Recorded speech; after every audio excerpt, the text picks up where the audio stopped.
জানিয়েছিলাম যে কেমন করে তোরা নিউরনের স্ট্রাকচার পড়বি, আর নিউরনের স্ট্রাকচার তোদেরকে খুব ভালো করে বুঝিয়েছিলাম। তো আজ যেখানে আমি তোদেরকে নতুন ভিডিও নিয়ে এসেছি, যেখানে তোরা লেকচার নাম্বার 2-তে তোরা ডিফারেন্ট টাইপস অফ নিউরনসের ব্যাপারে পরিচয় পাবি, যে কেমন কেমন বিভিন্ন ধরনের নিউরনস হয়। ঠিক আছে, তো এবার আমি তোদেরকে যে স্টার্ট করতে চলেছি। তো স্টার্টে আমি তোকে বলে দিই যে কি কি পড়বি তুই এখানে। তো এখানে তুই ডিফারেন্ট টাইপস অফ নিউরনসগুলো তো পড়বি, তার সাথে আমরা এখানে generation of conduction of nerve impulse পড়বো, যেখানে শুধুমাত্র আমরা ওই পোলারাইজেশনের ফার্স্ট পার্ট একটুখানি দেখবো। ঠিক আছে, লেকচারে, কারণ ছোট লেকচার হবে, বড় লেকচার করি না আমি, তো ছোট লেকচারে তোরা দেখবি। তো নাও স্টার্ট করা যাক। তো এবার দেখ, প্রথমেই দেখ একটা কথা আমি তোদেরকে ভালো করে বুঝি, যে নিউরনস থাকে সেইগুলো কিন্তু কোনো ধরনের ডিভিশন হয় না, মানে নিউরনের সংখ্যা বাড়ে না, কিন্তু নিউরনস কিন্তু নিজের সংখ্যা বাড়ায় না। নিউরন যে সংখ্যা নিয়ে প্রথমে জন্মায় সেই সংখ্যা নিয়ে কিন্তু থাকে। মানে বলতে চাইছি কি বলতো, মানে জন্মের সময় যে পরিমাণে নিউরনস তোর মধ্যে প্রেজেন্ট আছে, জন্মের শেষ অবধি, মানে যতদিন না তুই মরছিস ততদিন অবধি সেই নিউরনস প্রেজেন্ট থাকে। ঠিক আছে, তো এবার যখন তুই মারা যাবে, হতে পারে যে কোনো ক্ষেত্রে কি হলো, যে নিউরনসটা মানে ড্যামেজ হয়ে যেতে পারে। লাইক মানে ভাব, হয়তো প্রথমে যে নিউরনস নিয়ে তুই জন্মালি, আর বার্ধক্য বয়সে গিয়ে তো নিউরন ড্যামেজ হয়ে গেল। এবার নিউরন ড্যামেজ হওয়ার ফলে কি হলো দেখ, নিউরন ড্যামেজ হওয়ার ফলে একটা জিনিস তুই লক্ষ্য করতে পারবি, যে মেমোরি লস হবে। ঠিক আছে, যে মেমোরি লসকে আমরা ইংরেজিতে বলি অ্যাকচুয়ালি ডিমেনশিয়া। ঠিক আছে, ডিমেনশিয়া হয়। এবার আরেকটা খতরনাক রোগ হয়, কি জানিস এই খতরনাক রোগটা? সেটা হচ্ছে অ্যালজাইমার ডিজিজ। আচ্ছা, অ্যালজাইমার ডিজিজ আবার কি ধরনের দাদা? দেখ, অ্যালজাইমার ডিজিজ হচ্ছে খুব একটা খতরনাক ডিজিজ বলতে পারিস। কারণ কি? কারণ অ্যালজাইমার ডিজিজে মানুষ মানে নিজের প্রিয় মানুষকেই ভুলে যায়। মানে ভাব, নিজের মা বাবা কাকা দাদা সবাইকে ভুলে যাবে। যেটা তোরা উড়ি মুভিতে দেখেছিলিস, আমার মনে হয় যারা উড়ি মুভি সিনেমা দেখেছিস তারা নিশ্চয়ই এর সাথে অবগত হবি, যে উড়ি মুভিতে যে মেজর ছিলেন তার মায়ের কিন্তু অ্যাকচুয়ালি অ্যালজাইমার ডিজিজ ছিল। তো অ্যালজাইমার ডিজিজের ফলে কি হতো, তিনি মাঝে মধ্যে ভুলে যেতেন যে নিজের ছেলে কখন এসেছে না কখন যায়নি। তো এক্স্যাক্টলি সেই কিন্তু অ্যালজাইমার ডিজিজ খুব খতরনাক। সেটা কিন্তু যখন মানে নিউরনস ড্যামেজ হয়, সংখ্যায় কমে যায়, তখন হয়। বুঝতে পারলি? চল, এবার একটা প্রশ্ন তো আসতে আসতে পারে যে দাদা, যে নিউরন ড্যামেজ হলে তো এটা হয়, ঠিক আছে, তো বাট আমার কাছে প্রশ্ন হচ্ছে যে নিউরন অ্যাকচুয়ালি কেন ডিভিশন হয় না? কারণ নিউরনের মধ্যে সেন্ট্রিওল অ্যাবসেন্ট থাকে। ঠিক আছে, তো নিউরনের মধ্যে সেন্ট্রিওল অ্যাবসেন্ট থাকার ফলে কিন্তু নিউরনে মানে কোনো পরিমাণে ডিভিশন সম্ভব না। ঠিক আছে, দেখ প্রথমেই আমরা কিন্তু সেটা লিখেছি যে in neuron cell organelle centriole is absent, power of cell division also absent. কারণ কি, নিউরনের মধ্যে যেহেতু সেন্ট্রিওল অ্যাবসেন্ট আছে, সেই জন্য পাওয়ার অফ সেল ডিভিশনও কিন্তু অ্যাবসেন্ট থাকে। খুব সিম্পল। ওকে, চলো। তো এবার দেখ, সেই জিনিসই আমি তোকে বললাম যে আমাদের জন্মের সময় যে পরিমাণ নিউরনস নিয়ে আমরা আসি, জন্মের শেষ অবধি সেই পরিমাণ নিউরনস থাকে, আবার অথবা কমে যেতে পারে, কিন্তু কখনোই বাড়ে না। বাড়ে না কেন? কারণ সেন্ট্রিওল অ্যাবসেন্ট থাকে। সেন্ট্রিওল অ্যাবসেন্ট থাকলে কখনোই বাড়বে না। ওকে, গেট দ্যাট? চলো, তো এবার দেখ টাইপস অফ নিউরন। এবার আমরা টাইপস অফ নিউরনে আসবো। তো টাইপস অফ নিউরনস এবার আমরা কিসের ভিত্তিতে নিউরনের এই ডিফারেন্সিয়েশন করব? সেটা হচ্ছে সেল প্রসেসের ভিত্তিতে। ঠিক আছে, সেল প্রসেস, যতগুলো সেল প্রসেস আছে তার উপর ভিত্তিতে আমরা কিন্তু মানে এই তোর টাইপস অফ নিউরনস গুলোকে ডিফারেন্সিয়েট করব। তো প্রথমে দেখ আপোলার নিউরন। তোরা হয়তো আগের লেকচারে দেখেছিস যে আপোলার নিউরনটা কি। আপোলার নিউরনটা তোদেরকে আমি খুব ভালো করে বুঝিয়েছিলাম, যে আপোলার নিউরন অ্যাকচুয়ালি আমাদের মানে অ্যানিমেল কিংডমে আসার প্রথম নার্ভাস সিস্টেম। তো অ্যানিমেল কিংডমে আসার প্রথম নার্ভাস সিস্টেম কার মধ্যে এসেছিল? সেটা হচ্ছে আমাদের হাইড্রা, মানে হচ্ছে সিলন্ড্রেটা। সিলন্ড্রেটার মধ্যে প্রথম এসেছিল কিন্তু আপোলার নিউরন। বুঝতে পারলি? তো আপোলার নিউরন, সেই আপোলার নিউরন কিন্তু কোনো সেল প্রসেস ফর্ম করে না। তো সেই জিনিসটাকে এখানে কিন্তু দেখানো হয়েছে। দেখ, এখানে আপোলার নিউরন এখানে দেখতে পাবি যে এখানে ডেনড্রাইটের মতো আছে। তা তুমি বললে যে সেল প্রসেস থাকে না, তো এখানে ডেনড্রাইটটা কি? অ্যাকচুয়ালি এটা ডেনড্রাইট নয়। কেন ডেনড্রাইট নয়? কারণ দেখ, এখান থেকে মানে নার্ভ ইম্পালস ঢুকছে ঠিকই, আবার সেই জায়গা দিয়ে আবার বেরিয়ে যাচ্ছে, মানে একই সাথে দুটো কাজই করছে। সেই জন্য these are not dendrites, because nerve impulse are both are present, incoming আর আউটগোয়িং দুটোই আসছে, একদিকে ঢুকছে আবার বেরোচ্ছে। সুতরাং এটাকে কখনোই বলবি না যে এদের মধ্যে ডেনড্রাইটস আছে। না, এদের মধ্যে ডেনড্রাইটস প্রেজেন্ট নেই। তো আপোলার নিউরনস দেখতে পাওয়া যায় কাদের মধ্যে? আপোলার নিউরন দেখতে পাওয়া যায় সিলন্ড্রেটার মধ্যে। ডান, চলো।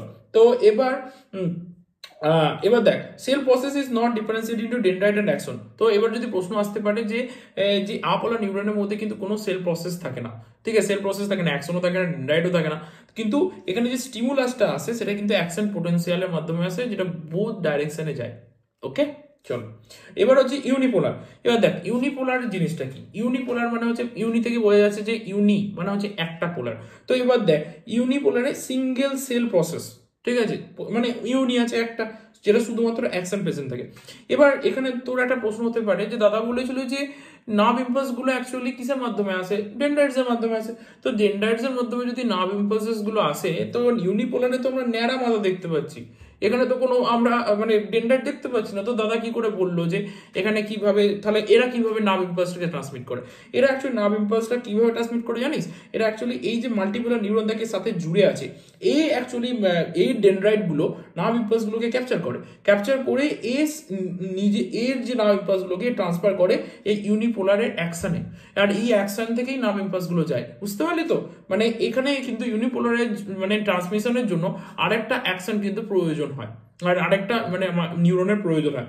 তো এটা এবার প্রশ্ন হতে পারে যে দাদা ইউনিপোলার নিউরন কাদের মধ্যে দেখা যায়? ইউনিপোলার নিউরন অ্যাকচুয়ালি দেখতে পাওয়া যায় হচ্ছে আমাদের শরীরে, মানে আমাদের যখন জন্ম হয় তখন পেটের মধ্যে আমরা ফার্স্ট আসি এমব্রায়ো হিসেবে, সেই এমব্রায়োর মধ্যে আমরা কিন্তু ইউনিপোলার তো নিউরন প্রেজেন্ট থাকে, আমরা দেখতে পাই। ঠিক আছে, চল এরপর একটা মোস্ট ইম্পর্টেন্ট জিনিস যেটা হচ্ছে বাইপোলার নিউরন। বাইপোলার নিউরন জিনিসটা কি? বাইপোলার নিউরন আসছে কোথা থেকে? বাইপোলার নিউরন অ্যাকচুয়ালি এখানে মানে বাই মানে বুঝতে পারছি দুটো, ঠিক আছে? তো এবার দেখ এখানে লেখা আছে কি টু সেল প্রসেস, মানে দুটো সেল প্রসেস, নামেই কিন্তু অ্যান্সার আছে। যদি ইউনিসেলার বলে তো একটা, বাইপোলার যদি বলে তো দুটো, ঠিক আছে? তো এবার মাল্টিপোলার মানে অনেক কটা।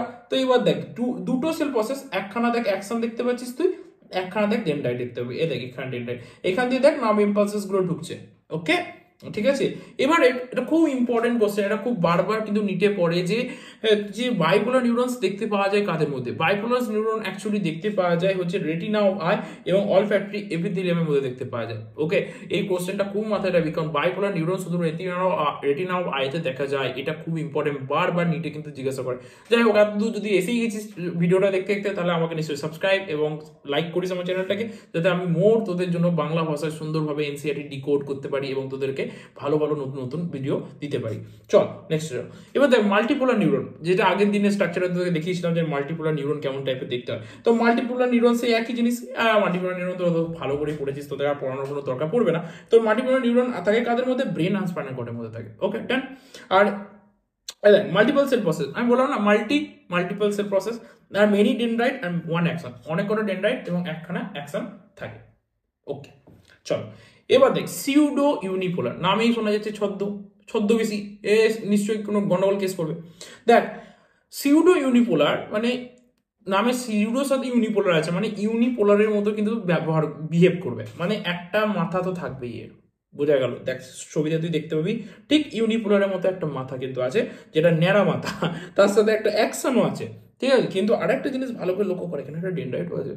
মানে এ সিউডো ইউনিপোলার অবশ্যই বটে, কিন্তু তার সাথে দেখ এর কাছে ডেনড্রাইটও প্রেজেন্ট আছে, তাই না? তো এবার যদি তোকে কেউ একটা প্রশ্ন করে যে এই বলতো যে ইউনিপোলার আর সিউডো ইউনিপোলার মধ্যে পার্থক্য কি? আরে আমি জানি, আমাকে দাদা পড়িয়েছে। সিউডো ইউনিপোলার অ্যাকচুয়ালি হচ্ছে যার মধ্যে ডেনড্রাইট প্রেজেন্ট থাকে, আর ইউনিপোলার হচ্ছে যার মধ্যে ডেনড্রাইট প্রেজেন্ট থাকে না। ডান, চলো নেক্সট। এবার কোথায় পাওয়া যায় সিউডো ইউনিপোলারটা? পাওয়া যায় কোথায়? অ্যাকচুয়ালি সিউডো ইউনিপোলার দেখতে পাওয়া যায় হচ্ছে dorsal root of ganglia of spinal কর্ডে দেখতে পাওয়া যায়। ওকে, আচ্ছা, নিউরনকে আমরা এতক্ষণে সেল প্রসেসের ভিত্তিতে কিন্তু ভাগ করলাম। এবার আমরা কিন্তু নিউরনকে কিন্তু অন দ্য বেসিস অফ মায়োলেন্সিতে ভাগ করব, মানে মায়োলেন্সিতের মানে ভিত্তিতেও কিন্তু আমরা নিউরনসকে ভাগ করতে পারি। বুঝতে পারলি তো? একটা হচ্ছে মায়োলিনেটেড, একটা হচ্ছে নন মায়োলিনেটেড। ঠিক আছে, মানে যাদের মধ্যে মায়োলেন্সিড প্রেজেন্ট থাকে আর যাদের মধ্যে মায়োলেন্সিড প্রেজেন্ট থাকে না। মায়োলেন্সিড কাদের মধ্যে প্রেজেন্ট থাকে? Cranial nerve and spinal nerve, এই দুটোর মধ্যে মায়োলেন্সিড প্রেজেন্ট থাকে। অ্যান্ড তোর যদি মানে আনমায়োলিনেটেড বলা হয়, নন মায়োলিনেটেড মানে যেখানে থাকে না, বা যেকে আমরা নন মেডুলেটেড নিউরন বলি, সেটা হচ্ছে তোর ওই সোমাটিক নার্ভাস সিস্টেম অ্যান্ড হচ্ছে autonomic nervous system. Okay, somatic nervous system, autonomic nervous সিস্টেমের মধ্যে হচ্ছে নন মেডুলেটেড নার্ভাস সিস্টেম থাকে, এই নিউরন থাকে। ওকে চল, এটা খুব ইজি। তাহলে এখানে একটা জিনিস তোকে মাথায় রাখতে হবে যে যদি মাইলিনেটেড বলে তখন স্পাইনাল নার্ভ অ্যান্ড হচ্ছে তোর ক্রেনিয়াল নার্ভ, আর যদি তোর কি বলে আনমাইলিনেটেড বলে তখন কিন্তু somatic nervous system and autonomic nervous system. মনে রাখবি। চল এবার দেখ নার্ভাস সিস্টেমের মধ্যে দুটো কিন্তু আমাদের খুব গুরুত্বপূর্ণ জিনিস আছে, একটা হচ্ছে তোর নিউরন আর একটা হচ্ছে কিন্তু নিউরোগ্লিয়াল সেল। এবার তো প্রশ্ন আসতে পারে যে দাদা তুমি নিউরোগ্লিয়াল সেলটা বা জিনিসটা কি? এতদিন তো নিউরন শুনে আসছিলাম। দেখ নিউরোগ্লিয়াল সেলের ব্যাপারটা আমি তোদেরকে খুব ভালো করে বোঝাচ্ছি, জাস্ট তুই ভাব। আচ্ছা একটা পেন তো দেখ, এটা একটা দুটো তার, ইলেকট্রিক তার, ঠিক আছে? তো দুটো ইলেকট্রিক তার আছে, ঠিক আছে? ভাবে এই ইলেকট্রিক তারের মাঝে আমার নাক আছে, ঠিক আছে?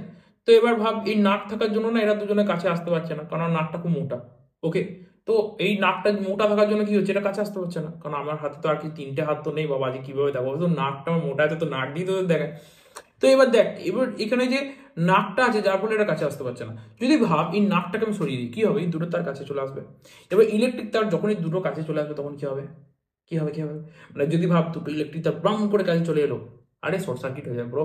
তো ঝাপ করে শর্ট সার্কিট হয়ে যাবে আর দাম করে বাস্ট হয়ে যাবে। তো এক্স্যাক্টলি দুটো ভাব, এই দুটো নিউরন, ঠিক আছে, এই নাক যদি নাক থাকতো, ঠিক আছে, এই দুটো নিউরন কি করবে, দুজনের সাথে জুড়ে যাবে, আর দুজনের সাথে গায়ে লেগে যেতে পারে, তো গায়ে যদি লেগে যায় কি হবে, শর্ট হয়ে যাবে, মানে ব্রেন তো শর্ট হয়ে গেল, ঠিক আছে। যেমন আমরা মাঝে মধ্যে বলি তো ব্রেন তো শর্ট হয়ে গেছে, এক্স্যাক্টলি ওরকমই কেস হয়, ব্রেন শর্ট হয়ে যেতে পারে, ঠিক আছে। তো সেই জন্য এদের মাঝে একটা নাক থাকে, যে নাকের নাম হচ্ছে কি, নিউরোগ্লিয়াল সেল, ঠিক আছে, বুঝতে পারলি বা নিউরোগ্লিয়াল সেলের কাজ কি। এবার সেটা হচ্ছে নিউরোগ্লিয়াল সেল, কিন্তু এই নিউরোগ্লিয়াল সেল কি করে, এটা কিন্তু বেশি পরিমাণে মানে প্রেজেন্ট থাকে, মানে নিউরনের থেকে বেশি, আমি হ্যাঁ অবশ্যই নিউরনের থেকেও বেশি থাকে, নিউরনের থেকেও বেশি থাকে নিউরোগ্লিয়াল সেল, বুঝতে পারলি। কারণ কি, কারণ যত নিউরোগ্লিয়াল সেল থাকবে তত বেশি তোরা ইনসুলেশন আর প্যাকেজিং এ সাহায্য করবে, কারণ নিউরোগ্লিয়াল সেল শুধু ইনসুলেশনে কাজ করে না, ইনসুলেশন মানে শর্ট সার্কিট থেকে বাঁচায়। এবার ইনসুলেশন থেকে শর্ট সার্কিট থেকে বাঁচানোর জন্য তো শুধু ব্যবহার হয় না, অনেক সময় প্যাকেজিং এর ক্ষেত্রে ব্যবহার হয় নিউরোগ্লিয়াল সেল। তো সেই জন্যে আমাদের মধ্যে কিন্তু নিউরোগ্লিয়াল সেল কিন্তু বেশি পরিমাণে থাকে এবং নিউরনস কিন্তু কম পরিমাণে থাকে, মানে এমন বিশাল কিছু কম নয়, মানে যদি নিউরন 40% থাকে তো নিউরন 60% থাকবে, এরকমই। দেখ কি বলছে, neuron they form less 50% part of the nervous system, যেটা আমি তোকে বললাম, আর neuroglial cell they form more than 50% part of nervous system, বুঝতে পারলি। আচ্ছা চল, আচ্ছা, they do not conduct nerve impulse but they help in packaging and insulation, যেটা তোকে বললাম সেটা, they help in conduction of nerve impulse, আর এটা কিন্তু কন্ডাকশন অফ নার্ভ ইম্পালসে হেল্প করে। ওকে চলো, তো এই দেখ এখানে স্ট্রাকচারটা তোকে বলেছিলাম, যে স্ট্রাকচার দেখালাম, তাকে এটা দুটো নিউরন দেখতে পাচ্ছিস, তার মাঝে দেখ সেল প্রেজেন্ট আছে, যাকে আমরা নিউরোগ্লিয়াল সেল বলি। একদম ইজি, নাক দিয়ে বোঝালাম, আমার নাকটা রাখিস যেন কেটে না যায় আমার। যাই হোক, তো টাইপস অফ নিউরোগ্লিয়াল সেল, এবার আমরা পড়বো যে নিউরোগ্লিয়াল সেলে কতগুলো টাইপস থাকে, ঠিক আছে, টাইপস গুলো আমরা দেখি যে কতগুলো কি কি টাইপস এর নিউরোগ্লিয়াল সেল থাকে। একটা হচ্ছে আমাদের কাছে সোহান সেল থাকে, ঠিক আছে, একটা থাকে অলিগোডেন্ড্রোসাইট, একটা থাকে অ্যাস্ট্রোসাইট, একটা থাকে মাইক্রোগ্লিয়াল, একটা থাকে এপিনডাইমাল সেল, 5 ধরনের থাকে, ঠিক আছে। তো সোয়ান সেল কি করে, Schwann cell myelin sheath produce করে কোথায়, পিএনএস এর মধ্যে। আচ্ছা অলিগোডেন্ড্রোসাইট কি করে, it forms myelin sheath in CNS, CNS এর মধ্যে যে করে সে হচ্ছে অলিগোডেন্ড্রোসাইট, আর পিএনএস এর মধ্যে যে মাইলিন সিথ ফর্ম করে সে হচ্ছে আমাদের সোয়ান সেল, বাম্পার জিনিস। আচ্ছা অ্যাস্ট্রোসাইট কি করে, অ্যাস্ট্রোসাইট ব্লাড ব্রেন ব্যারিয়ার করে, ব্লাড ব্রেন ব্যারিয়ার মানে এই নয় যে ব্লাড পুরোপুরি ব্রেনের মধ্যে পুরো এরকম ঢুকছে তো, ওরম নয়, ঠিক আছে, ব্লাডের সাথে ব্রেনের একটা ব্যারিয়ার থাকে, সেই ব্যারিয়ারটা ফর্ম করে কি অ্যাস্ট্রোসাইট, ওকে। আর মাইক্রোগ্লিয়াল সেল, যে macrophage in of neural tissue and phagocytosis, এখানে একটা ভালো টার্ম পেলি বাংলা ভাষায়, ফ্যাগোসাইটোসিস জিনিসটা কি, ফ্যাগোসাইটোসিস মানে হচ্ছে ভাব, তোরা হিউম্যান হেলথ অ্যান্ড ডিজিজ চ্যাপ্টারতে পড়বি যে কপারটি অ্যাকচুয়ালি কপার আয়ন রিলিজ করে যাতে স্পামের মানে মানে কি বলবো, স্পামের গতিবিধি কমে যায়, এক্স্যাক্টলি ওরকমই ব্যাপার। তো ব্যাপারটা কি, আমি তো একদম সোজা বাংলায় বলছি শোন, বা ব্লাড আমাদের সারা শরীর তো যাচ্ছে, মানে পায়ের যে ব্লাডটা আছে সেটা মাথায় আসে, ঠিক আছে, তাই তো। তো এইবার ভাব সেই ব্লাডের মধ্যে কোনো একটা ভাইরাস বা ব্যাকটেরিয়া ব্রেনের কাছে এলো এবং সে চাইছে যে ব্রেনকে আমি আজ অ্যাটাক করবো, ঠিক আছে, কিন্তু সেইখানে আসবে আমাদের ভগবান, যার নাম হচ্ছে মাইক্রোগ্লিয়াল সেল। এ কি করবে, যে ব্রেনের কাছে আসা যে জীবাণু আসবে তাকে ধ্বংস করে দেবে, আর এই ধ্বংস করাটাই হচ্ছে ফ্যাগোসাইটোসিস, বুঝতে পারলি, মানে অ্যাকচুয়ালি বোম মেরে উড়িয়ে দেবে ধরে নেই, ঠিক আছে। তো ফ্যাগোসাইটোসিস, যে তুই এখানে ব্রেনের কাছে আসিস না, এখানে আমি প্রেজেন্ট আছি, ব্রেনকে যদি ড্যামেজ করিস তাহলে আমাকে আগে মেরে যেতে হবে, মানে অ্যাকচুয়ালি গার্ড, ব্রেনের গার্ড বলতে পারিস, যেটা হচ্ছে মাইক্রোগ্লিয়াল সেল। আচ্ছা এপিনডাইমাল সেল কি, এপিনডাইমাল সেল হচ্ছে it forms inner lining of brain ventricles and central canal of spinal cord, দুটো কাজই করে, স্পাইনাল কর্ডেও কাজ করে, ব্রেনেও কাজ করে। কি কাজ করে, দেখ ব্রেन एक्चुअली একটু হলো स्ट्रक्चर, अंदर से खोखला होता है हमारा ब्रेन, ठीक है, मतलब थोड़ा सा खोखला होता है, मतलब ভেতর থেকে একটুখানি হলো টাইপের থাকে। তো তাদের যে ভেন্ট্রিকলস গুলো থাকে, যে এরকম গোল গোল ভেন্ট্রিকলস থাকে, তার মধ্যে যে সেলটা থাকে না, সেই সেল মানে যে লাইনিং করে, ওই সেলগুলোর মধ্যে যে লাইনিং হয়, সেই লাইনিং গুলো হচ্ছে এপিনডাইমাল সেল। তো अपन का ब्रेन तो হলো है বাট মেরা নেই है, আমি তো পড়াচ্ছি তোদেরকে, তোরা পড়ছিস, যাই হোক। এবার দেখ generation of conduction of nerve impulse, এটা কিন্তু আমি জাস্ট তোদের একটা মানে বেশি বড় পার্ট করবো না, ঠিক আছে, ছোট্ট পার্ট করবো, বেশি বড় করলে তোদেরই বিপদ, ঠিক আছে। তো আমি শুধুমাত্র অল্প পড়াবো, কারণ নিউরন টাইপস অফ নিউরন তোদের পড়িয়ে দিয়েছি। তার সাথে এবার আমরা প্রথমেই শুরু করবো যে পোলারাইজেশন। ঠিক আছে, পোলারাইজেশনটা কি? পোলারাইজেশন হচ্ছে রেস্টিং ফেজ, ঠিক আছে। ডিপোলারাইজেশন হচ্ছে অ্যাকশন পোটেনশিয়াল, অ্যান্ড হচ্ছে রিপোলারাইজেশন হচ্ছে রিফ্র্যাক্টিভ পিরিয়ড। এগুলোর প্রত্যেকটা ডেফিনেশন আমি লিখিয়ে দেবো, চিল, কোনো চাপ নেই।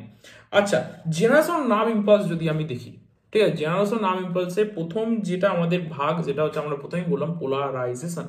তো পোলারাইজেশনটা যদি আমি ভালো করে দেখি, সেখানে আমরা দেখতে পাবো যে ভাব কোনো জায়গায়, যেমন দেখ এখানে লেখা আছে পজিটিভ পজিটিভ পজিটিভ পজিটিভ, দেখতে পাচ্ছিস, পজিটিভ পজিটিভ পজিটিভ পজিটিভ, আর নিচেও পজিটিভ পজিটিভ, মানে ইকুয়াল চার্জ ডিস্ট্রিবিউশন আছে।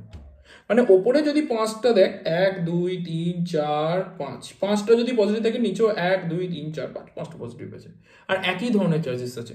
আর এখানেও দেখ, ওপরে যদি নেগেটিভ চার্জ থাকে, নিচেও নেগেটিভ চার্জ আছে, মানে সেম চার্জেস আছে, ঠিক আছে, যেটা আনপোলারাইজড মেমব্রেন বলা হয়। ঠিক আছে, আনপোলারাইজড মেমব্রেন, কারণ কি, এখানে পোলারাইজড হচ্ছে না, কারণ দুটো তো মানে পোলারাইজড কখন হবে? তুই ভাব না, তুই ভাব ব্যাটারিকে যদি প্লাসের সাথে প্লাসে জুড়িস, ব্যাটারি কি কাজ করবে? রিমোট কি চলবে? চলবে না তো, একটা প্লাস একটা মাইনাসে জুড়তে হবে, তাহলে তো চলবে রিমোটটা, নাহলে তো চলবে না, কে মন করে চলবে? এক্স্যাক্টলি সেরকমই পোলারাইজড হতে গেলে একটা প্লাস একটা মাইনাস থাকতে হবে।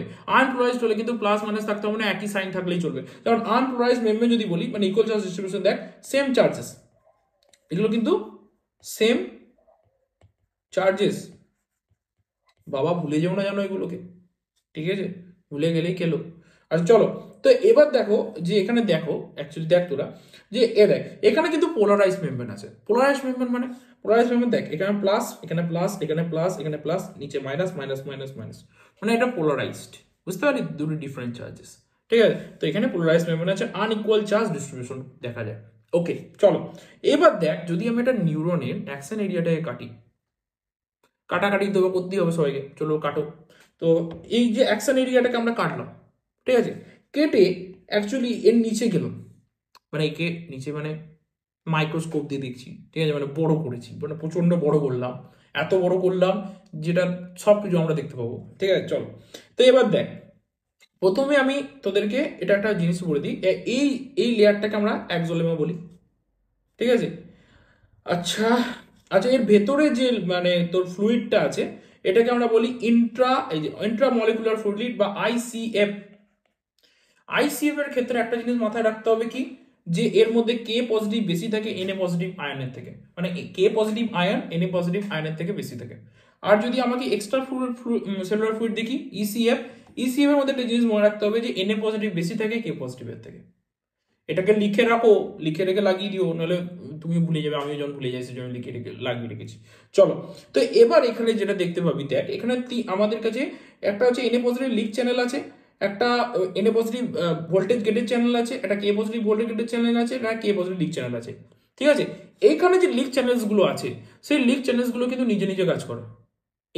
এদের জন্য কিন্তু মানে তোকে শক্তি প্রয়োগ করতে হয় না, যে হ্যাঁ ভাই তোকে, তুই কাজ করবি না, তোকে মেরে কাজ করাবো, যেমন মা বাবারা করে। অ্যাকচুয়ালি আমাকেও ছোটবেলায় প্রচুর পিটিয়েছিল, ঠিক আছে, যে কাজ করবি না তোকে মেরে মানে কাজ করাতে হবে, তো ওরকম ব্যাপার। ঠিক আছে, তো এখানে যেমন এনএ পজিটিভ লিক চ্যানেলে কি হয় দেখ, ভালো করে দেখবি, যে দেখ বাইরে এনএ পজিটিভ বেশি আছে, দেখ এক্সট্রা সেলুলার ফ্লুইডে কি আছে, এনএ পজিটিভ বেশি আছে, ঠিক আছে।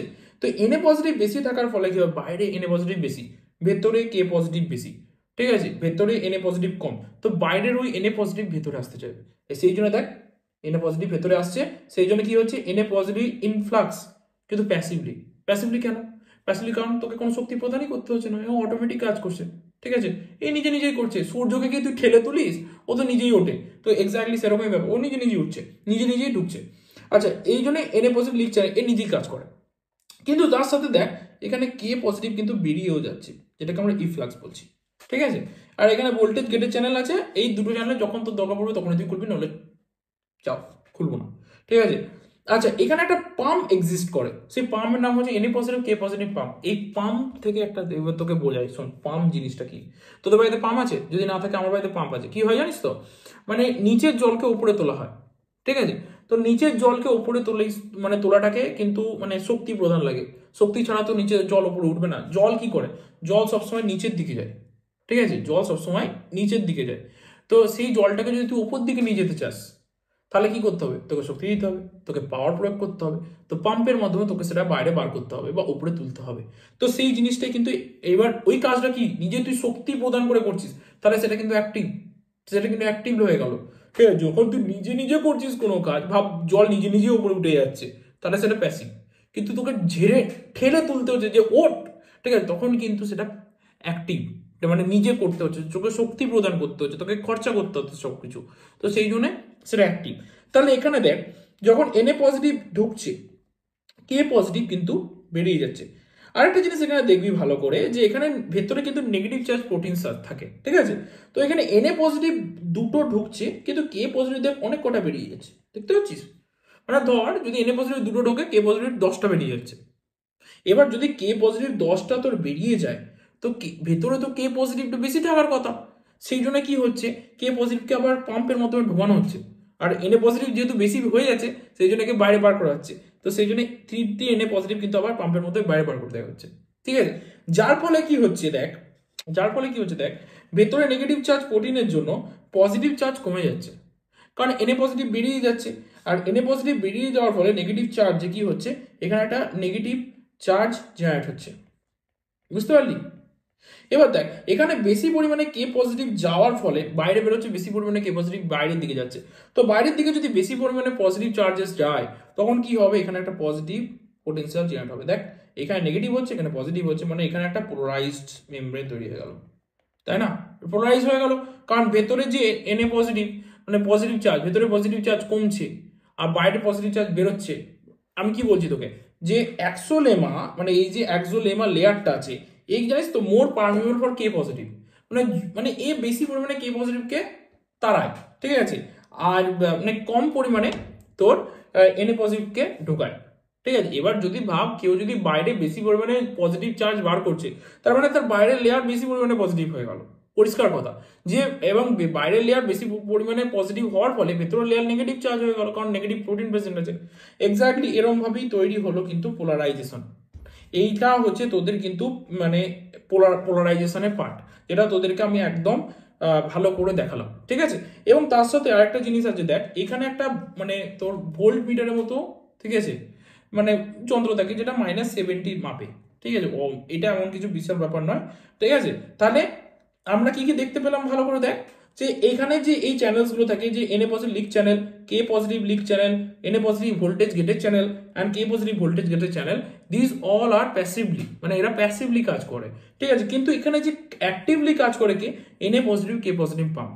Na positive K positive pump কিন্তু আমাদের এখানে অ্যাক্টিভলি কাজ করে, ঠিক আছে। তাহলে এখানে তোকে প্রশ্ন করতে পারে, এবং অনেক কটা প্রশ্ন হতে পারে, যে যে ইন্ট্রাসেলুলার ফ্লুইডে কোন আয়ন বেশি থাকে, K পজিটিভ বেশি থাকে, এক্সট্রা সেলুলার ফ্লুইডে K বেশি থাকে, Na পজিটিভ বেশি থাকে।